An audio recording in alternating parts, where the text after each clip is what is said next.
यदि आप अमीर बनना चाहते हैं तो बड़ा सोचें और अलग सोचें। जब भी फाइनेंशियल बुक्स की बात की जाती है तब रॉबर्ट द्वारा लिखी गई रिच डैड पुअर डैड का नाम सबसे पहले आता है।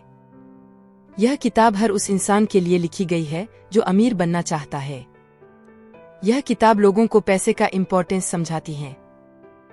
इस किताब को पढ़कर आपको यह समझ जाएगा कि अमीर लोग खुद काम नहीं करते बल्कि वह अपने पैसे को काम पर लगाते हैं, और इससे भी ज्यादा इम्पोर्टेंट है, आपको यह बात पता चलेगी कि अमीर लोग कभी भी पैसे के पीछे नहीं भागते बल्कि अपने आप को बेहतर बनाते हैं, जिससे पैसा खुद उनके पीछे आता है। आज की हमारी यह बुक समरी हर उस इंसान के लिए है जो यह चाहता है कि वह कम उम्र में रिटायर हो जाए और कम उम्र में ही रिटायर होकर बहुत पैसे कमा ले। यह किताब स्टूडेंट, बिजनेसमैन कोई भी पढ़ सकता है। ऑथर रॉबर्ट कियोसाकी के दो डैडी थे, एक अमीर और दूसरा गरीब। एक बहुत पढ़े लिखे और समझदार थे। उन्होंने पीएचडी किया था। उन्होंने अपने 4 साल के अंदर ग्रेजुएट कार्य को 2 साल से भी कम समय में पूरा किया था। उन्होंने स्कॉलरशिप का भी लाभ उठाया। ऑथर के दूसरे पिता ने 8वीं तक पढ़ाई की थी। दोनों अपने करियर में सफल थे। उन्होंने मेहनत की और पैसा कमाया, पर एक को पैसों का मोह रहा और दूसरा अमीर बन गया। एक की मौत के बाद उसके परिवार को करोड़ों डॉलर की दौलत मिली और दूसरा कर्ज छोड़ के गया। उनके दोनों डैडी उन्हें सलाह देते थे, पर उनके विचार अलग अलग थे। एक कहता था पैसों का मोह माया है और दूसरा कहता था पैसों की कमी ही सभी बुराइयों की जड़ है। लेखक कहते हैं कि मेरा बहुत समय सोच विचार में ही गुजरता था। मैं खुद से बार बार ऐसे सवाल पूछता था कि ये सब क्यों हो रहा है। पैसे का मुद्दा स्कूल में नहीं बल्कि घर पर ही सीखा जाता है। शायद इसीलिए अमीर और अधिक अमीर होते जा रहे हैं, जबकि गरीब और अधिक गरीब होते जा रहे हैं। लेखक कहते हैं कि मेरे पास 2 डैडी थे और मैंने दोनों से ही कुछ सीखा। मुझे उन दोनों के सुझावों पर सोचना पड़ता था। ऐसे सोचते सोचते ने समझा कि किस व्यक्ति के विचारों का कितना असर हो सकता है। उदाहरण के लिए, एक डैडी कहते थे मैं इसे नहीं खरीद सकता और दूसरे डैडी कहते थे मैं इसे कैसे खरीद सकता हूँ। मेरे जल्द ही अमीर बनने वाले पिताजी ने मुझे समझाया कि जब हम कहते हैं इसे नहीं खरीद सकता तो हमारा दिमाग काम करना बंद कर देता है। इसके बजाय हम यह सवाल पूछते हैं इसे कैसे खरीद सकता हूँ तो हमारा दिमाग काम करने लगता है। और ऐसे ही दोनों पिताजी में जमीन और आसमान का अंतर था। एक पिताजी की सोच थी कि अमीरों को ज्यादा टैक्स देना चाहिए ताकि बेचारे गरीबों को ज्यादा फायदा मिल सके, जबकि दूसरे पिताजी कहते थे टैक्स उन लोगों को सजा देता है जो उत्पादन करते हैं और उन लोगों को इनाम देता है जो काम नहीं करते हैं। एक पिताजी सिखाते थे मेहनत से पढ़ो ताकि तुम्हें किसी अच्छी कंपनी में नौकरी मिल जाए, जबकि दूसरे पिताजी कहते थे मेहनत से पढ़ो ताकि तुम्हें किसी अच्छी कंपनी को खरीदने का मौका मिल जाए। एक पापा कहते थे कि मैं अमीर नहीं हूं क्योंकि मुझे बच्चों का ध्यान रखना है। दूसरा पापा कहता था कि मैं अमीर बनना चाहता हूं क्योंकि मुझे बच्चों को पालना है। एक पापा पैसे बचाने की कोशिश करता रहता था और दूसरा पापा निवेश करता रहता था। एक पापा ने मुझे बताया कि अच्छी नौकरी ढूंढने के लिए अच्छा बायोडाटा कैसे बनाया जाता है और दूसरे ने मुझे सिखाया कि कैसे मजबूत व्यावसायिक योजनाएं बनाई जाती हैं। मेरा गरीब पापा कहते थे कि पैसे में रुचि नहीं है और पैसा महत्वपूर्ण नहीं है, लेकिन मेरा अमीर पापा हमेशा कहते थे कि पैसे में बहुत ताकत है। मैंने 9 साल की उम्र में यह निर्णय लिया कि मैं अपने अमीर पापा की सुनूंगा और उनसे सीखूंगा, या फिर मैं अपने गरीब पापा की सलाहों का पालन करूंगा। मेरे अमीर पिताजी ने मुझे 30 साल से भी ज्यादा समय तक पढ़ाया और वह तब तक किया जब तक मैं 39 साल का नहीं हुआ, और फिर उन्होंने सिखाना बंद कर दिया। उन्होंने देखा कि मैंने उनकी सभी बातें समझ ली हैं जो वे मेरे दिमाग में भरने की कोशिश कर रहे थे। लेखक कहते हैं कि जब मैं 9 साल का था तब से मेरे पिताजी ने मुझे 6 सबक सिखाए थे जो मैं इस किताब के माध्यम से आपके साथ साझा कर रहा हूँ। सबक 1, अमीर लोग पैसे के लिए काम नहीं करते। सबक 2, पैसे की समझ क्यों जरूरी है। सबक 3, अपने काम से काम रखो। सबक 4, टैक्स और कॉरपोरेट शक्ति का इतिहास। सबक 5, अमीर लोग पैसे का आविष्कार करते हैं। सबक 6, सीखने के लिए काम करो पैसे के लिए नहीं। सबक 1। अमीर लोग पैसे के लिए काम नहीं करते। रॉबर्ट ने अपने पिता से कहा कि उसे अमीर बनना है और पैसे कमाने हैं। पिता ने कहा कि अगर वह अमीर बनना चाहता है तो उसे पैसे कमाने होंगे। रॉबर्ट को नहीं पता था कि ऐसा कैसे किया जाता है। फिर रॉबर्ट और उसके दोस्त माइक मिलकर सोचे कि कैसे पैसे कमाए जाएं। उन्होंने अपने पड़ोसियों के घर जाकर कहा कि वह जब भी टूथपेस्ट खत्म हो जाए तो उसे रख लेंगे और बाद में उन्हें दे देंगे। रॉबर्ट और उसके दोस्त ने मिलकर खाली टूथपेस्ट के ट्यूब को इकट्ठा किया और उसे सिक्कों में बदलने लगे।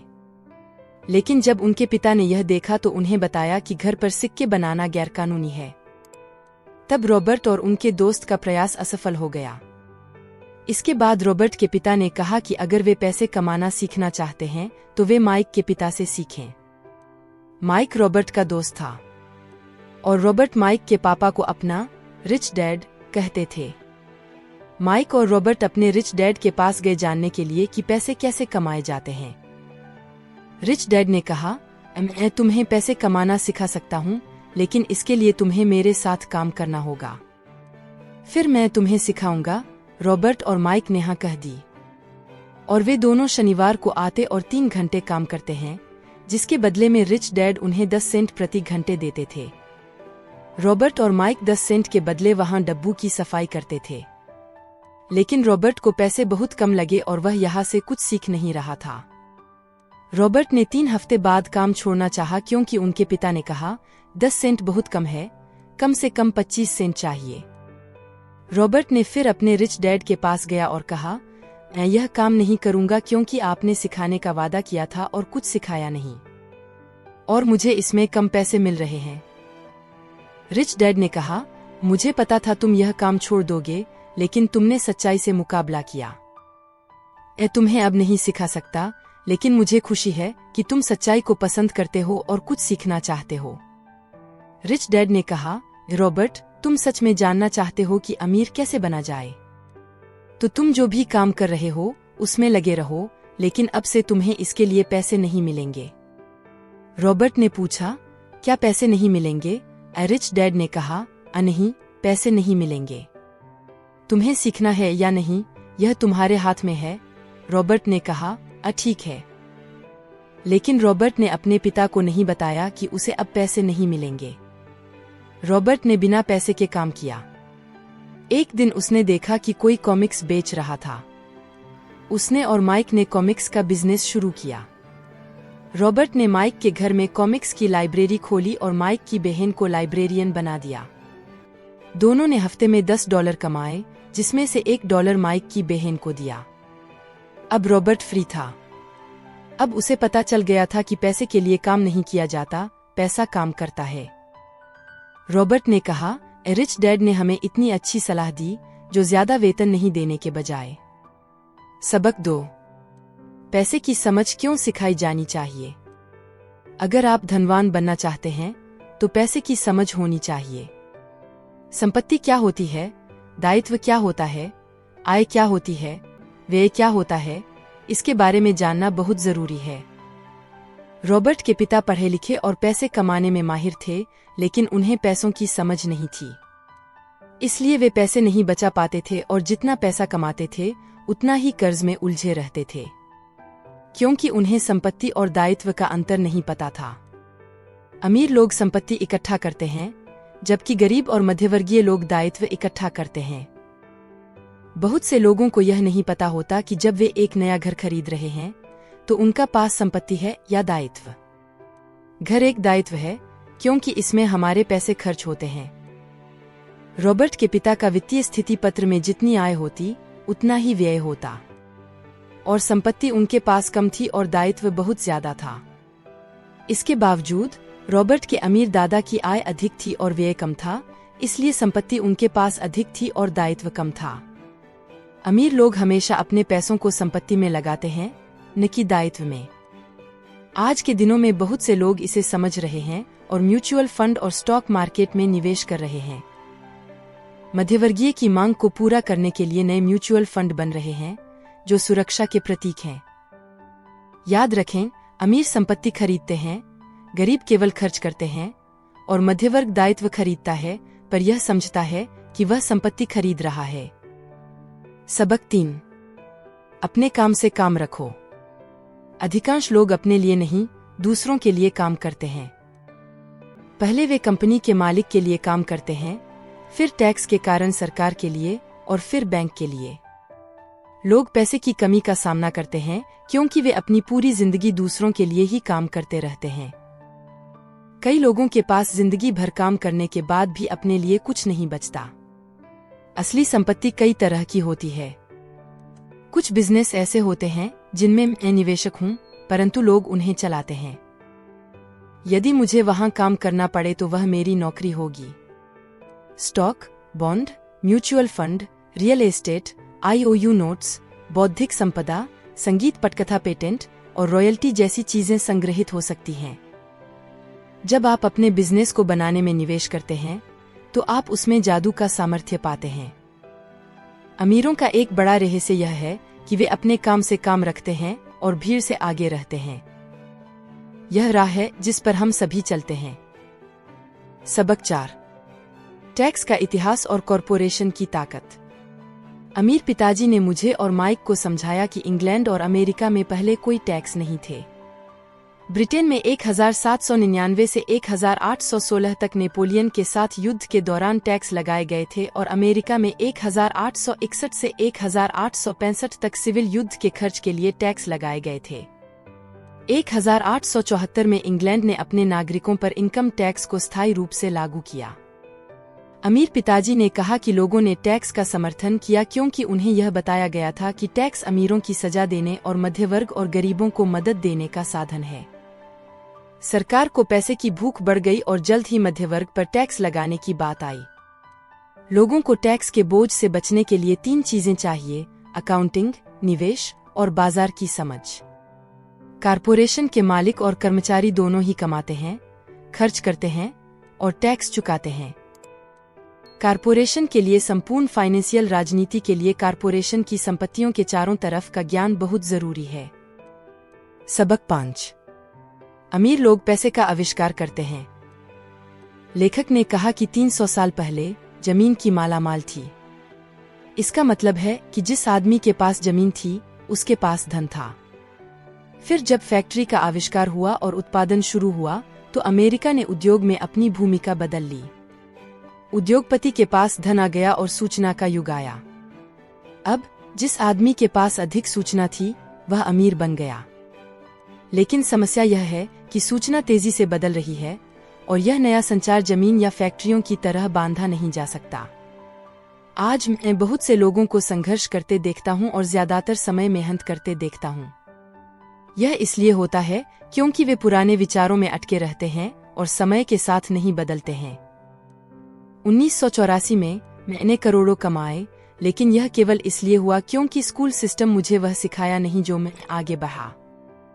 ने इस तरीके से अधिक जानकारी प्राप्त की और रियल एस्टेट में लाखों डॉलर कमाए। उदाहरण के तौर पर ने $75,000 का घर $20,000 में खरीदा। ने अपने मित्र से $2,000 का लोन लिया और 90 दिनों के लिए $200 का ब्याज दिया। ने वकील को कैशियर का चेक दिया और जब अनुबंध प्रक्रिया चल रही थी तो मैंने एक विज्ञापन प्रकाशित किया कि $75,000 का घर $60,000 में बेचा जा रहा है। फोन कॉल से अधिक आ गया और खरीदारों की अनुभव की तलाश में लगा रहा। एक बार जब मकान मेरे नाम पर हो गया तो सभी इच्छुक खरीदारों को घर देखने का अधिकार था। कुछ ही मिनटों में घर बिक गया और मैंने $2,500 की प्रोसेसिंग फी मांगी। अगर आप निवेशक बनना चाहते हैं तो आपको धन की संगठना के अलावा अन्य चीजों को ध्यान में रखना होगा। ऐसे मौके की तलाश करें जो दूसरों के लिए अनदेखा हो और अधिक से अधिक जानकारी प्राप्त करें ताकि आप अपने पैसों को सही ढंग से निवेश कर सकें। सबक 6। सीखने के लिए काम करें, पैसे के लिए काम ना करें। 1995 में मैंने एक सिंगापुरी अखबार में एक इंटरव्यू दिया। उस अखबार की एक युवा महिला रिपोर्टर थी। वह मुझसे पूछी कि क्या मैं भी बेस्ट सेलिंग लेखक बनना चाहती हूँ। उसकी लेखनी काफी अच्छी थी और वह अच्छी पुस्तकें लिखती थी। क्या कोई चीज है जो आपको आपके सपनों को हकीकत में बदलने से रोक रही है? मेरा काम कहीं कहीं जाता है, लेकिन लोग समझते हैं कि मेरे उपन्यास अच्छे हैं, फिर भी कुछ नहीं होता। इसलिए मैं अखबार के लिए काम कर रही हूँ, कम से कम मेरा खर्च तो चल जाता है। आपके पास इस बारे में कोई सुझाव है? हाँ, ने कहा। मेरे एक दोस्त के पास एक स्कूल है। वह सिंगापुर में कई छोटे कारपोरेट को सेल्स ट्रेनिंग कोर्स देता है। मुझे लगता है कि उसके कोर्स से आपका कैरियर बहुत ज्यादा विकसित हो सकता है। आप क्या कहती हैं? क्या मुझे स्कूल जाना चाहिए ताकि मैं सेल्स सीख सकूं? मैंने संपत्ति में सिर हिलाया। क्या आप सचमुच ऐसा कह रहे हैं या मजाक कर रहे हैं? मैंने पूछा। मैं सेल्समैन बनने के लिए स्कूल क्यों जाऊं? मैं एक प्रोफेशन हूं। एक प्रोफेशन में प्रशिक्षित होने के लिए स्कूल गई थी ताकि मुझे सेल्समैन न बनना पड़े। मैं सेल्समैनों से नफरत करती हूं, उन्हें केवल पैसा चाहिए होता है। तो आप मुझे बताएं, मैं सेल्स क्यों करूं? मेरी एक बेस्ट सेलिंग पुस्तक कॉफी टेबल पर रखी हुई थी। मैंने उसे उठाया और उस महिला द्वारा लिखे गए नोट्स को अपने दूसरे हाथ में लिया। क्या आप इसे देख सकते हैं? ने नोट्स की तरफ इशारा किया। उसके पैर पर लिखा था, रॉबर्ट कियोस्की, बेस्ट सेलिंग लेखक। यहां तो बेस्ट सेलिंग लेखक लिखा हुआ है, न कि बेस्ट राइटिंग लेखक। उनकी आंखें तत्काल फैल गई। मैंने कहा, मैं बहुत बुरा लेखक हूं, आप बहुत अच्छी लेखिका हैं। मैं सेल्स स्कूल गया हूं, आपके पास मास्टर की डिग्री है, तो आप एक बेस्ट सेलिंग लेखिका और बेस्ट राइटिंग लेखक बन सकती हैं।